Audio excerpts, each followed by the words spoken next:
بسم اللہ الرحمن الرحیم۔ 12ویں جماعت کے عزیز طلباء و طالبات، السلام علیکم۔ میں پروفیسر طارق نعیم بدر، شعبہ اردو دا کنسیپٹ اکیڈمی اسلام آباد آپ سے مخاطب ہوں۔ عزیز بچوں، ہم نے سبق پڑھنا شروع کیا تھا غزل علامہ محمد اقبال کی۔ تعارف ہم نے میرے خیال میں پچھلے لیکچر میں کر لیا تھا۔ میں نے بڑی تفصیل کے ساتھ اقبال کا تعارف آپ کے سامنے بیان کیا۔ آج ہم پڑھیں گے اقبال کی لکھی ہوئی غزل۔ غزل اس نے چھیڑی مجھے ساز دینا، غزل اس نے چھیڑی مجھے ساز دینا، غلط راستے پہ چلی جا رہی ہے، ذرا عمر رفتہ کو آواز دینا۔ اتنی ملتی ہے میری غزلوں سے صورت تیری، اتنی ملتی ہے میری غزلوں سے صورت تیری، لوگ تجھ کو میرا محبوب سمجھتے ہوں گے۔ اردو نہ پنجابی میں غزل کہتے ہیں،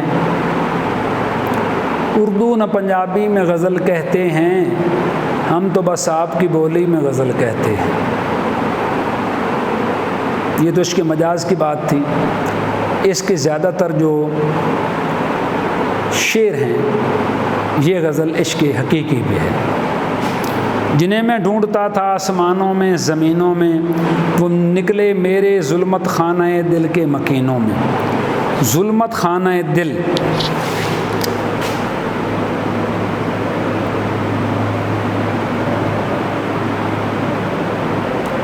اندھیرا کمرہ مراد ہے دل، دل کی تاریکی، مکین کے میں نہیں رہنے والا رہائشی۔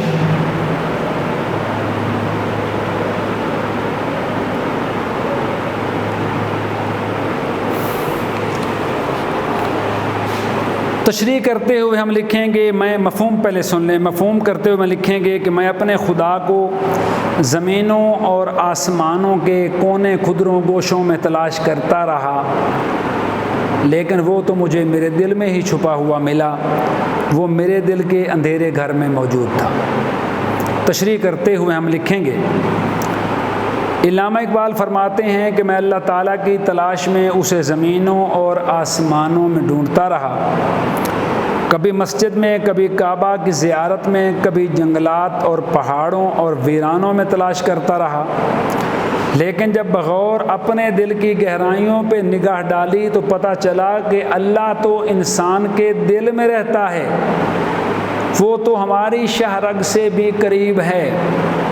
قرآن مجید میں ارشاد باری تعالیٰ ہے، نحن اقرب الیہ من حبل الورید، اے انسان میں تیری شہ رگ سے بھی نزدیک ہوں، میں تیری شہ رگ سے بھی قریب ہوں، میں تو تیرے اندر بیٹھا ہوں، تو مجھے پہچان تو صحیح۔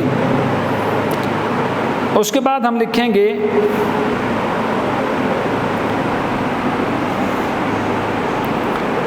اس بات میں اشارہ ہے کہ محبوب حقیقی کو زمینوں اور آسمانوں میں ڈھونڈنے کی ضرورت نہیں، اس کے لیے اپنے باطن پر توجہ دینے کی ضرورت ہے، اپنے اندر جھانکنے کی، اپنے اندر کی خامیوں کو ختم کرنے کی ضرورت ہے، اپنے اندر کی خوبیوں کو اجاگر کرنے کی ضرورت ہے، اپنے رب کو اپنے دل میں، اپنے اندر موجودگی محسوس کرنے کی ضرورت ہے۔ ہم سمجھتے ہیں کہ رب میرے اندر بیٹھا ہے، پھر ہم بہت سی برائیوں سے بچ جاتے ہیں۔ انسان کا دل ہی اللہ کا اصل مقام ہے، اس کو پاک صاف رکھنے کی ضرورت ہے۔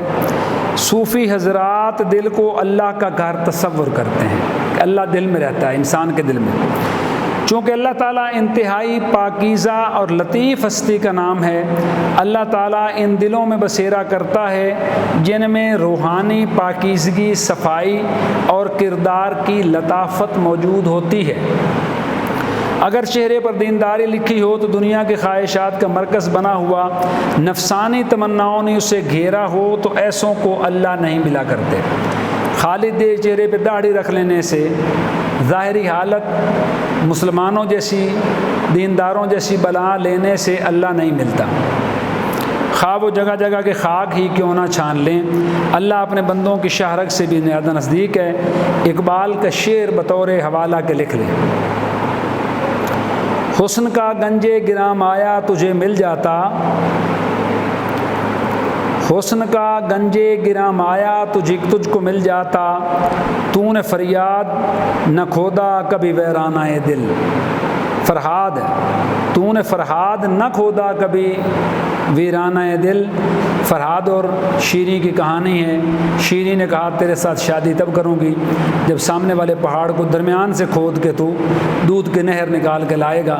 فرہاد نے زندگی کا بہت طویل عرصہ لگا کے، اور وہ جو تھی طویل عرصہ لگانے کے بعد اس نے کیا کیا کہ نہر کھودی، اس کے درمیان میں سے دودھ کی نہر نکالی، اور جب اس کو یہ مکمل کر لیا کام تو اس کو کسی نے کہہ دیا کہ تیری شیریں تو مر گئی، تو اس نے اسی نہر میں چھلانگ لگا کے خودکشی کر لی۔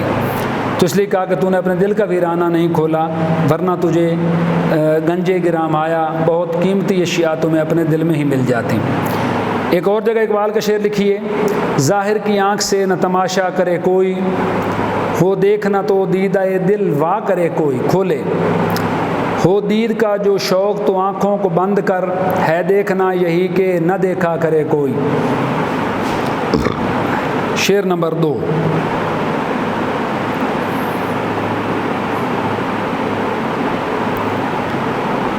کبھی اپنا بھی نظارہ کیا ہے تو نے مجنوں،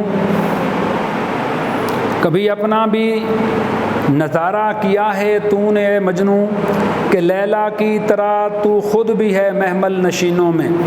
نظارہ کے میں نے دیدار کرنا، دیکھنا، پھر ہے مجنوں لیلا کا عاشق، دیوانہ، کیس، محمل نشیں اونٹ کے کجاوے میں بیٹھنے والی پردہ نشیں عورت، مانی وہ عورت جو پردہ نشیں ہے اسے کہا ہے محمل نشیں۔ محمل کہتے ہیں اگر آپ نے خواتین کو اونٹوں کے اوپر سواری کرتے ہوئے دیکھا ہو، کجاوے میں بیٹھے ہوئے دیکھا ہو، تو اوپر ایک کپڑا لگا ہوتا ہے پردے کے لیے جس کے اندر خواتین بیٹھتی ہیں۔ تو کہا ہے مجنوں تو نے کبھی اپنی حقیقت پر بھی نظر ڈالی ہے کہ لیلا کی طرح تو خود بھی کجاوے کی رونق ہے، لوگ تیری دیوانگی پہ مر مٹے ہیں۔ لیلا اور مجنوں کا قصہ ہے، نجد کے یہ لوگ رہنے والے تھے۔ نجد آج بھی موجود ہے سعودی عرب میں، ایک شہر ہے۔ لیلا ظفیری خاندان سے تعلق رکھتی تھی، قیس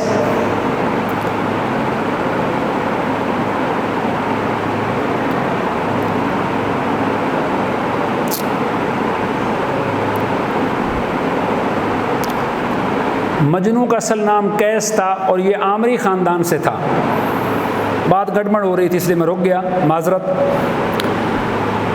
لیلا کا تعلق ظفیری خاندان سے تھا، مجنوں کا تعلق جس کا اصل نام قیس تھا اس کا عامری خاندان سے تعلق تھا۔ یہ دونوں خاندان عرب میں رہا کرتے تھے۔ مجنوں کو یعنی قیس کو لیلا سے عشق ہو گیا۔ لیلا کا رنگ کچھ سیاہ تھا، سیاہی مائل تھا، سانولا رنگ تھا۔ ایک روایت بھی ہے کہ مجنوں کو کسی نے کہا تیری لیلا تو کالی ہے، تو مجنوں نے کہا تیری آنکھ کالی ہے، تو نے لیلا کو میری آنکھ سے نہیں دیکھا۔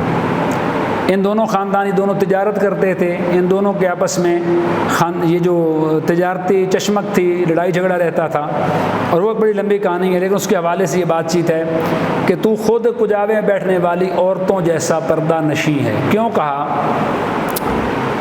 تشریح کرتے ہوئے ہم کہہ سکتے ہیں اے مجنوں تیری محبت کی صداقت بھی لوگوں کے دل و دماغ پر ان مٹ نقوش چھوڑ گئی ہے۔ اے مجنوں تو جو اپنی لیلا کا دیوانہ ہو چکا ہے، حالانکہ وہ محمل نشیں ہے، پردے میں رہتی ہے، تو اپنی صلاحیتوں پر بھی غور کر، لوگ تیرے اس عمل پر دیوانے ہو چکے ہیں۔ مراد یہ ہے کہ انسان اگر تجھ پر خود اپنی ذات کی حقیقت کا بید کھل جائے تو تیرے اندر بھی محبوبی کی شان پیدا ہو جائے۔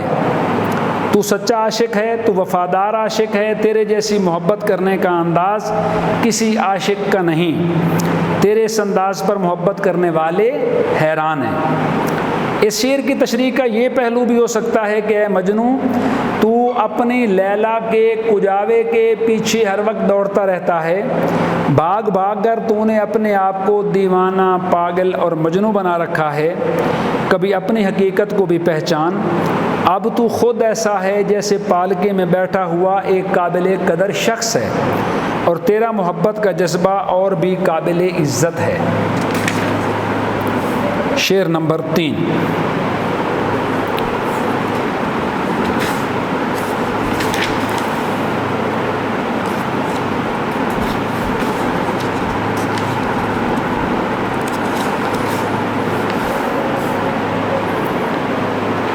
مہینے وصل کے گھڑیوں کی صورت اڑتے جاتے ہیں، مگر گھڑیاں جدائی کی گزرتی ہیں مہینوں میں۔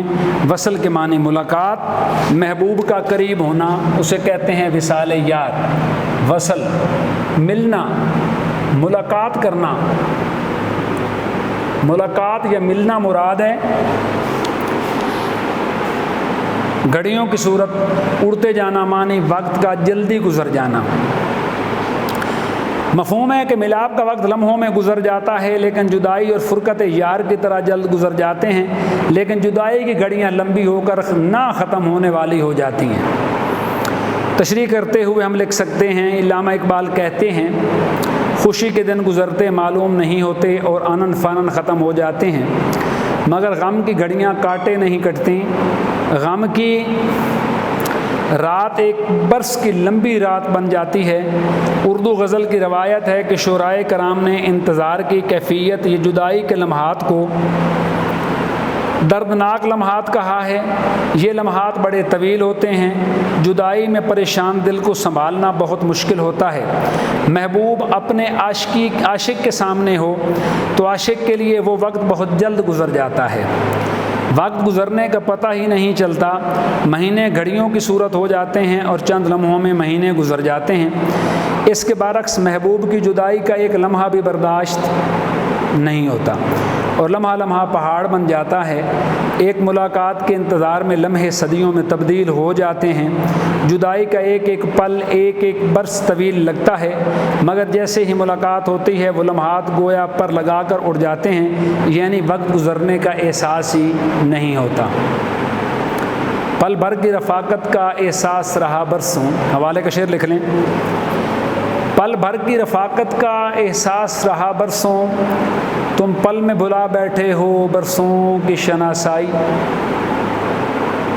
شعر نمبر 4۔ مجھے روکے گا تو اے ناخدا کیا غرق ہونے سے۔ ناخدا کے معنی ملاح، جن کو ڈوبنا ہو ڈوب جاتے ہیں سفینوں میں۔ ناخدا کشتی چلانے والا معنی ملاح۔ سفینوں کے معنی ہوتا ہے سمندری جہاز، سمندروں میں چلنے والے جہاز۔ آپ ایک سمندری جہاز لکھ لیں۔ مفہوم میں لکھیں گے کہ اے کشتی کے بادباں مراد ہے۔ اگر آپ نے کشتیاں دیکھی ساتھ ایک لمبا سا کپڑا لگا ہوتا ہے گول، اسے بادباں کہتے ہیں۔ اس کے بارے میں ایک شاعر کا شعر ہے، بھلے لگتے ہیں اچھے لگتے ہیں، بھلے لگتے ہیں طوفانوں سے لڑتے بادباں مجھ کو، ہوا کے رخ پہ چلتی کشتیاں اچھی نہیں لگتی، اور یہ کہہ کر آج اس سے بھی تعلق توڑ آیا ہوں، میری جان مجھ کو ضدی لڑکیاں اچھی نہیں لگتی۔ تو کہا ہے کشتی کے بعد وہاں تو مجھے ڈوبنے سے کیا روکے گا، جن کو ڈوبنا ہوتا ہے وہ کشتی میں بیٹھے بھی ہوں تو وہ بھی ڈوب جاتے ہیں۔ تشریح کرتے ہوئے ہم لکھیں گے، علامہ اقبال نے اس شعر میں یہ مضمون بیان کیا ہے کہ جو قسمت میں لکھا ہوتا ہے وہ ہو کر رہتا ہے، لکھی قسمت کو کوئی نہیں ٹال سکتا۔ کسی نے کیا خوب کہا، الٹی ہو گئیں سب تدبیریں، کچھ نہ دوا نے کام کیا۔ مصرع ہے کسی کا۔ کچھ لوگ کوشش اور قسمت کو ایک ہی چیز سمجھتے ہیں۔ قسمت اور تقدیر کے فیصلے آسمانوں پر ہوتے ہیں، جن کی قسمت میں عزت، دولت، شہرت، بادشاہی لکھ دی جاتی ہے وہ اس کو مل کر ہی رہتی ہے۔ اسی طرح جن لوگوں کی قسمت میں تباہی، بربادی، پریشانی، دکھ، تکالیف اور مصیبتیں، بیماریاں لکھ دی جاتی ہیں، وہ لاکھ تدبیریں کریں اسے آنے سے کوئی روک نہیں سکتا۔ اقبال کہتے ہیں اے ملاح، اگر ڈوبنا ہے تو تیری تدبیریں، کوششیں کسی کام آنے والی نہیں ہیں، تیری مہارت، تجربہ دھرے کا دھرا رہ جائے گا۔ اے بادباں تم مجھے ڈوبنے سے بچا نہیں پاؤ گے، جن کی تقدیر میں ڈوب جانا لکھا ہوتا ہے وہ کشتی سمیت ڈوب جاتے ہیں، ان کی تدبیریں ناکام ہو جاتی ہیں۔ حوالے کا ایک شعر لکھ لیں، نزا کا عالم ہے طاری، نزا موت کا وقت، نزا کا عالم ہے طاری، اپنی محبت واپس لو، نزا کا عالم ہے طاری، اپنی محبت واپس لو، جب کشتی ڈوبنے لگتی ہے تو بوجھ اتارا کرتے ہیں۔ ایک شعر اور لکھ لیں کہ مدعی لاکھ برا چاہے تو کیا ہوتا ہے، مدعی لاکھ برا چاہے تو کیا ہوتا ہے، وہی ہوتا ہے جو منظور خدا ہوتا ہے۔ آج کا سبق مکمل ہوا، انشاءاللہ باقی جو غزل کے اشعار ہیں وہ پڑھیں گے اگلے لیکچر میں۔ تب تک کے لیے اجازت، ملتے ہیں چھوٹی سی بریک کے بعد۔ بہت شکریہ، اللہ نگہبان۔